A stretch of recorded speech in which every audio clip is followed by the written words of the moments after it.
in the global scale, and also sovereign bonds yields globally. And even if you look at the Asian side of the story, the Chinese economic growth, also the global growth headwinds, how exactly those things are going to be proceeded, and even the regional dynamics, which is going to play a very serious part.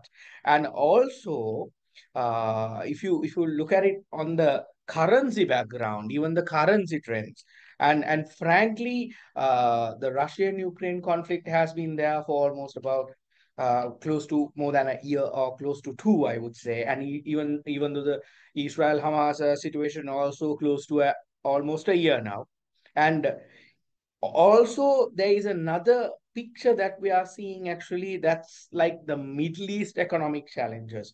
Now we have I personally have seen some certain Middle East countries are having certain issues in terms of their economics, certain issues in conflicts of exactly what they stand against, and stand alone with the current situation in terms of Israel Hamas situation as well. So if you look at it on overall perspective, most important thing is, actually, with these kind of events, there will be a huge unbalance between commodity prices.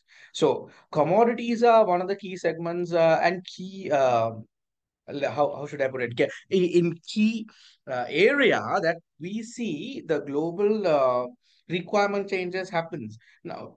For example, if you take coffee to sugar, cotton, milk, those are very common needs, actually. So anyone would like to have a coffee, have a milk, kind of a thing. Those are very essential items. And at the same time, there will be another impact towards oil to currencies to, as well as the gold to. Now recent past, we have seen there are huge swings between these commodity prices, actually. And one other thing, of course, this is mainly based on the demand and supply also. Along with these issues, we may have to see that. And at the same time, if you look at it, now if you just identify the impact towards the Sri Lanka, so that means, actually, if you take commodity as an example, now we are a importer. If you see, when we started importing in terms of oil, if you see, so the fluctuation on the oil prices will have an impact to the Sri Lankan economy as well. So we have some certain listed companies who are involved in the oil importation and refineries, and as well as this distribution in terms of not to oil to let's say vehicle, also that we are currently banned, but there is a consumption that is currently happening. So at the same time, even if you go into a little detail in depth, of course, you will see even the foreign remittance. Now if you take the foreign remittances, now Israel Hamas situation to Ukraine Russia situation, as well as like I mentioned, the Middle East situations, all these things will definitely have a ripple effect to even our foreign remittances. Now, a lot of money, let's say significant amount of money, is basically coming from that area as well to the country. So you can't take these situations lightly, but we should be able to manage it and navigate exactly how it should be. I think current administration is basically eyeing on that segment as well. If I give you let's say an example in terms of Angelo, right now, if you see, yes, tourism is developing, and uh, if you see, they are trying to send the money from now. We are coming to a Christmas season, so you would definitely see this quarter would be highly important to Sri Lanka. Reason being, most of the foreign remittances are also going to come because of these festive seasons and all that. And also September to next March is going to be the most important tourism season of the country as well. So in terms of, if you look at the global scale, those minor changes will definitely have catastrophic impacts if we do not see what is going to come. So I'm sure that right now Sri Lanka is on the right track.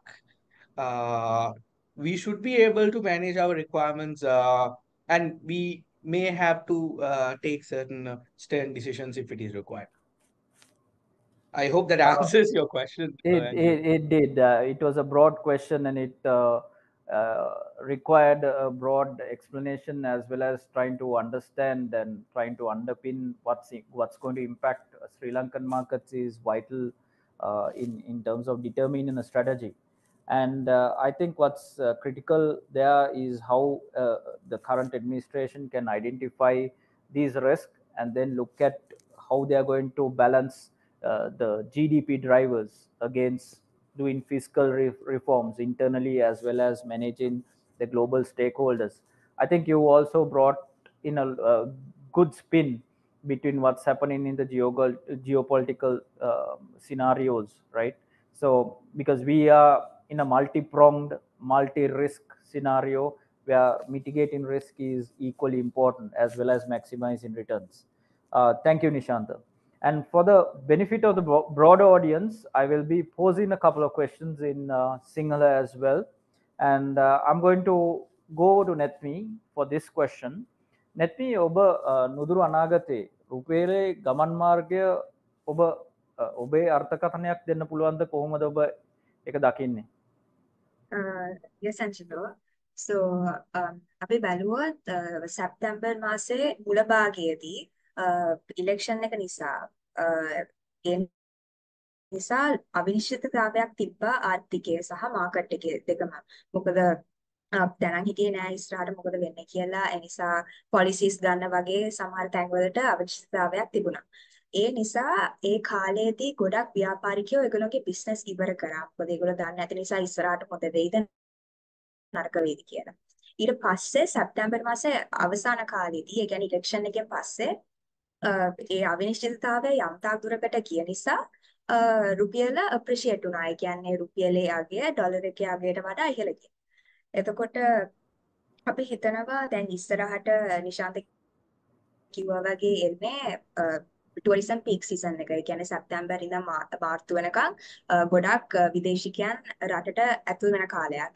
ඊට අමතරව දෙසැම්බර් මාසයේ සව කාලයක් ෆෙස්ටිව් season එක. ඒ නිසා එතකොට විදේශ ප්‍රේෂණ ආදායම් වැඩිපුර එන කාලයක්. ඒ නිසා අපි හිතනවා රුපියල අප්‍රීෂিয়েට් වෙයි කියලා.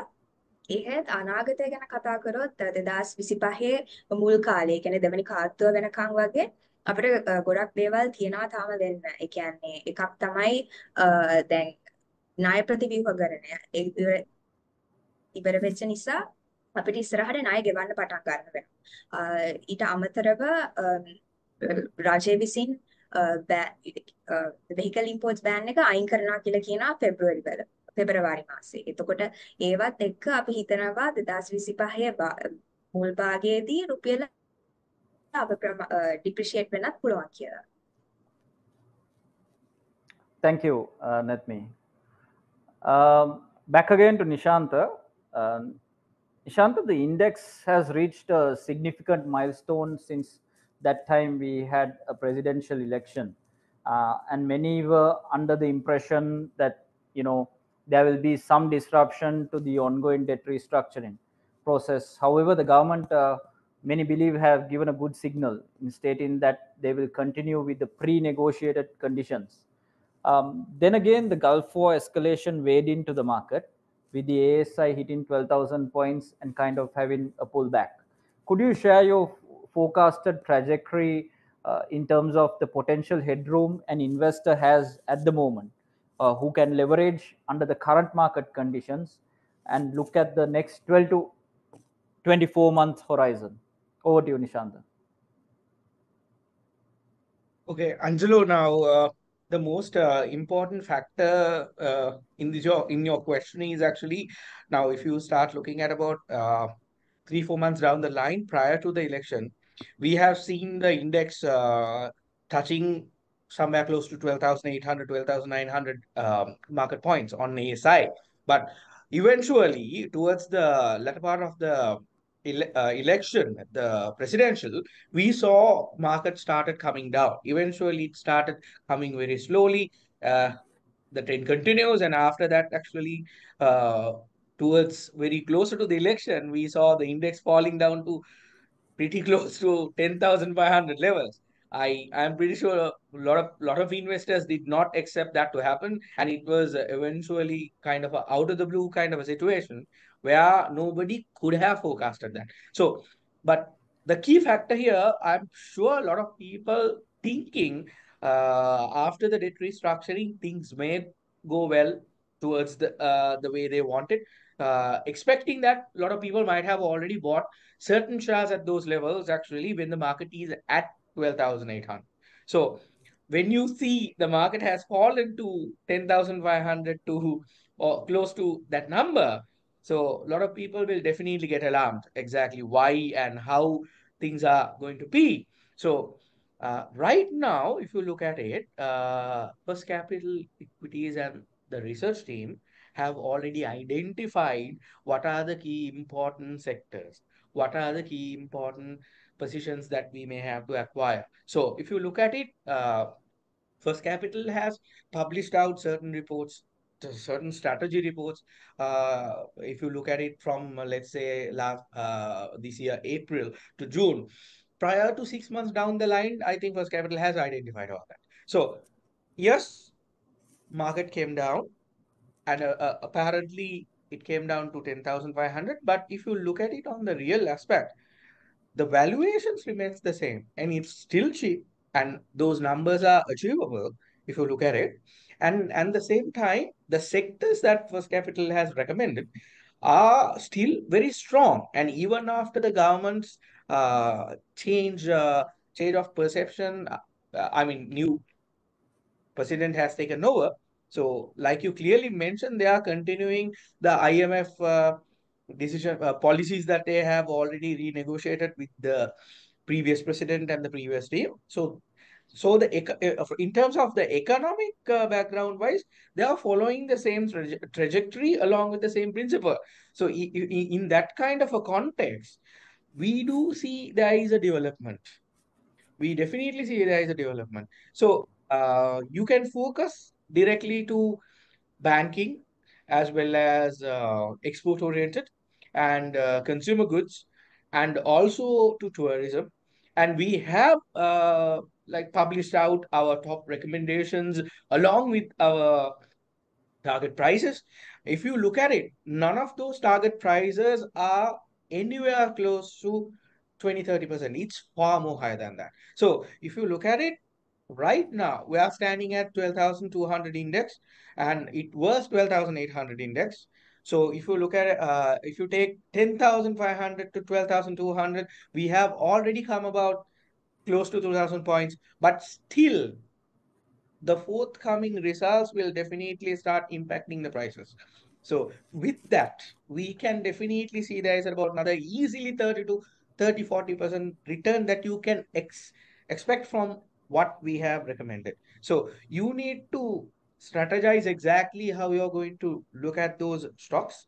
And just because it started coming down, you don't have to be scared of it, because none of these companies are going to close down and just go. It's not going to happen. So strategically, start accumulating. There can be market trend lines where you're going to see technically it can fall, but each and every single time when it is falling, you have to find the support, and then after you start accumulating rather than exiting. I mean, by all means, we can't say if anyone is happy to exit, by all means, they can do that. But that's completely dependent on your each individual risk appetite. So, I mean, if I start keep on talking, Angelo, it's gonna take almost forever, because individualizing things, it's gonna take very long time. If you know what I mean. Thank you, Nishantha. I think you pinpointed very clearly on certain aspects. The signaling of the government continuation with the IMF reforms has been a quite a positive note, as well as if you look at the earnings, as you correctly said, the earning trajectory is also upward, where you're expecting corporates to gain momentum with a further establishment of the government, as well as policies that can be consistent. And your explanation on the sort of upside that you are looking at, it's quite substantial. And I think you have hit the nail on the head by giving very clear indication that you are picking economic drivers or GDP drivers into leveraging your investments, which is quite a good point you brought in there. And in terms of pricing point, would you like to just give us an indication of, like, now people would want to ask, is this the correct time, is this the correct pricing point? So the way you said it, what I gathered was that you need to collect it in different pricing points, because you can't perfect a pricing point and then base a strategy on a pricing point that is determined by other market conditions. So would you like, for a person who, because we have a question from the audience, kind of directed in that way, whether would you be able to give a pricing point as such, or is there a strategy that you can adapt into your investment to strategize and then try to see how you can collect a strategic or take a strategic position? Would you like to kind of elaborate on that?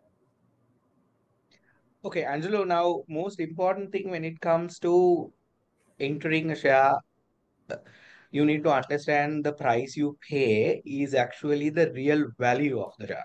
So price is what you pay, the value is what you get. So you need to understand most of these price fluctuations are in terms of Sri Lankan market. I mean, our Sri Lankan market is very, very sentiment driven market, if you see. So most of the time it react to sentiments than the actual facts. So right now, maybe within another week or so, I'm pretty sure, despite my comments, a lot of people will start thinking, okay, there is a general election coming, and we have to be ready to see that kind of a sentiment will definitely say, okay, I don't know who's going to come, whether they are going to get the majority. So many variables, they might come out and say, is the existing current president and his party will be able to get the majority? These are subjective questions. I'm sure none of us can answer those questions. We can assume that these things will happen.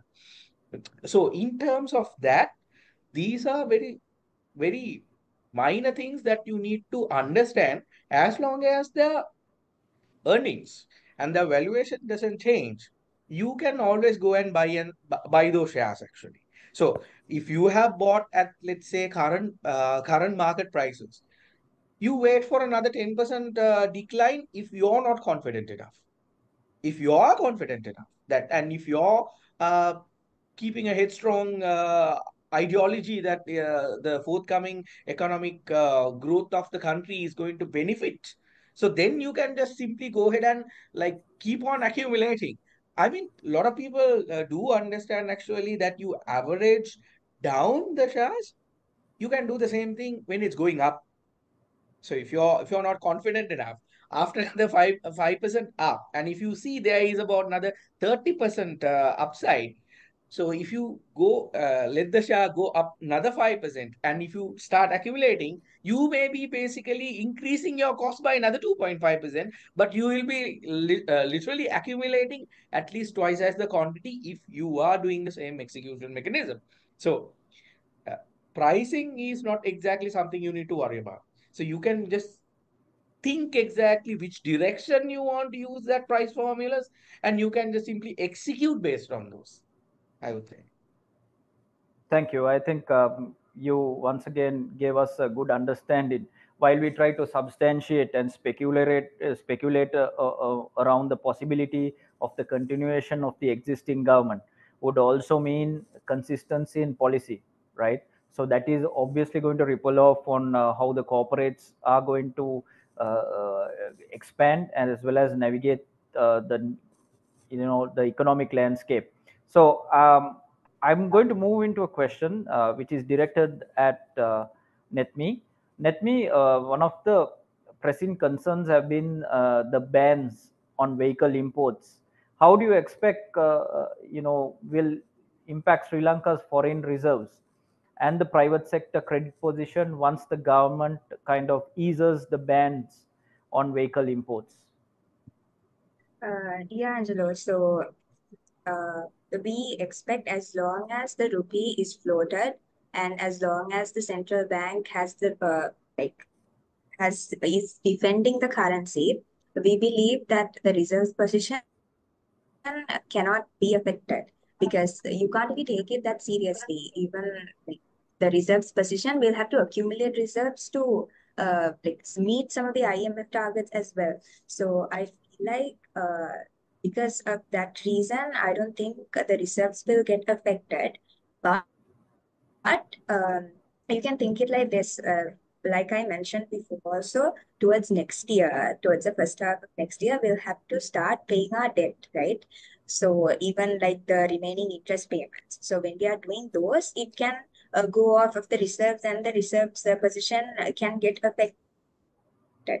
But in terms of the vehicle imports, the ban getting off, I don't think it will affect the reserves. Uh, and uh, and I don't believe that the government will go for a move like that because we have to keep accumulating reserves as long as we have the strength and confidence to borrow internationally again. And talking about the private sector credit movement, uh, so talking about private sector credit movement, uh, it increased for the fourth consecutive time in September, like I mentioned before. So you can say that with the demand piling up for imports for the vehicles, because individuals and corporations are paying out of their own pockets, the private sector demand might go up. And because of this, we actually believe that towards next year, there will be a growth of the private sector credit as well. So uh, that is, I hope I replied. Yes, Nethmi, I think what we broadly understood is that government has a good understanding of how they need to manage their reserves position, regardless of how they are going to ease bans would be taken as a secondary. So while giving priority to foreign reserves, so it's very clear that with the current government giving very clear signals, we can further consolidate on the constitution that is to be unraveled after the elections. Nishantha, there is a Yes. question that I would like to raise with you. ඉදිරි මාස 12යි 24යි දක්වා කාලය තුල දලදේශ නිෂ්පාදිතයේ වර්ධනයට හේතු වනු ඇතයි. ඔබ අපේක්ෂා කරන ප්‍රධාන අංශ මොනවාද? ඇන්ජලෝ දැන් මම කලින් පුත් පැහැදිලි කරපු විදිහට දැන් ඉදිරි මාස 12න් 6ක් දැන් ඉවරයි. සෝ අපි එහෙම බැලුවොත් එහෙම අනිවාර්යෙන්ම දැන් ඉලෙක්ෂන් එකක් එනවා. එතකොට අපිට බලාපොරොත්තු වෙන්න පුළුවන් දැනට තියෙන පොලිසිස් මේ විදිහටම තියේවි කියලා. මොකද ඊළඟ අවුරුද්දේ දෙසැම්බර් මාසේ සෝරි පෙබරවාරි මාසේ වගේ වෙනකොට තමයි අපේ ඊළඟ බජට් එක එන්න තියෙන්නේ. සෝ එහෙම බලනකොට දැනට තියෙන විදිය අනුව පාරිභෝගික සංචාරක කර්මාන්තය අපනයන වෙළඳාම බැංකු කරන කටයුතු අංශ වල ව්‍යාපාරවල වර්ධනයක් අපිට දකින්න පුළුවන් අනිවාර්යෙන්ම දැන් ඒ මොකද ඒ ටිකෙන් දැන් අත්‍තරම කිව්වොත් දැන් බැංකු කටයුතු කියන අංශය ගත්තොත් බැංකු කියන ව්‍යාපාර අංශය ගත්තොත් එහෙම අපේ ලංකාවේ ගොඩක් හැම දෙයක්ම රඳා පැවතිලා තියෙන ওই බැංකු කියන අංශයම. දැන් නෙත්මි පැහැදිලි කරපු විදිහට අපි ගත්තොත් දැන් ඔය වාහන ආනයනය කරන දේ සම්බන්ධයෙන් අපි කතා කරද්දී උනත්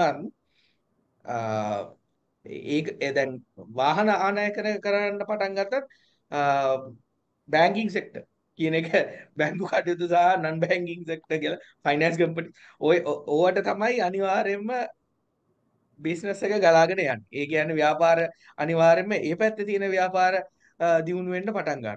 ඒක මොකද එකොනොමි එක තැනක නතර වෙලා තියෙන්නේ නැහැ. ඉතින් අපි මිනිස්සු වියදම් කරන්න ගත්තයින් පස්සේ අනිවාර්යයෙන්ම ඒක රිපල් එෆෙක්ට් එකක්. ඒ කියන්නේ හැමතැනටම ගලා යාමක් සිදු වෙන්න ඕනනේ. මේ මුදල් ගලාගෙන යාම. ඉතින් ඒකට තව හොඳ උදාහරණයක් තමයි සංචාරක කර්මාන්තය. දැන් සංචාරක කර්මාන්තය ගත්තොත් එහෙම මේ දවස්වල මට පොඩ්ඩක් එළියට අපි ගිහිල්ලා බැලුවොත් එහෙම කොළඹින් පිට අපිට යම්කිසි දෙයක් දකින්න ලැබෙනවා. ඒ කියන්නේ අපේ හරි සිංහලෙන් කියනවා නම් සුද්දු ඇවිල්ලා ඉන්නවා කියලා අපිට පේනවා. ඉතින් ඒ වගේ දෙයක් අපිට බලාපොරොත්තු වෙන්න ඇත්තටම පුළුවන්. මොකද දැන් ඇත්තටම කියනකොත් මීට මාස 3-4කට කලින් අපේ එයාපෝට් එකේ ඉමිග්‍රේෂන් එක ඇතුලේ ප්‍රශ්නයක් තිබ්බා වීසා ගන්න අපහසුතාවයක් ඒ වගේ ප්‍රශ්න යම්කිසි ප්‍රශ්න වලට මුහුණ දෙන්න වුණා රටට එන මේ ටුවරිස්ට්ලාට විදේශිකයන්ට මං හිතන්නේ ඒ ප්‍රශ්නේ निराකරණය කරන්නම ජනාධිපතිතුමා පත් වෙච්ච දවසේ පස්සෙම මං හිතන්නේ ඒකට අවශ්‍ය කරන කටයුතු සම්පාදනය කරලා තියෙනවා. පේන විදිහට. මොකද මං හිතන්නේ ඒ සම්බන්ධයෙන් අපිට මේ වෙනකොට කිසිදු ප්‍රශ්නයක් පැන නැගිලා තියෙනවා කියලා අහන්න හම්බෙන්නේ නැහැ. ඒ කියන්නේ ඇත්ත වශයෙන්ම කියනවා නම් ඒ අදාළ කර්මාන්ත දිනු කරන්න අවශ්‍ය කරන ප්‍රතිපාදන සකස් කිරීම සහ ඒවට අවශ්‍ය කරන තීරණ ගැනීම කියන දේ මම හිතනවා මේ දැන් තියෙන රජය යටතේ වේවි කියලා. ඔය මොනවා හැබැයි කිව්වත් ඔය හැම දෙයක්ම තීරණය වෙන්නේ අපි ඉදිරි අනාගතයට ගන්න තීරණ මත. ඒක රඳා පවතින්නේ අනිවාර්යයෙන්ම අපේ දැන් තියෙන දැන් නොවැම්බර් මාසයේ එන්න තියෙන ඡන්දේ සහ ඊට පස්සේ එන්න තියෙන අනිවාර්යයෙන්ම බජට් එක අනුව තමයි ඒ තීරණ ගැනීමේ හැකියාව ගොඩක් වෙලාවට එළෙමෙන්නේ Angelo. Thank you, Nishantha. So, guys, I think so. This concludes episode 5 of Stock Talk session on navigating the current landscape.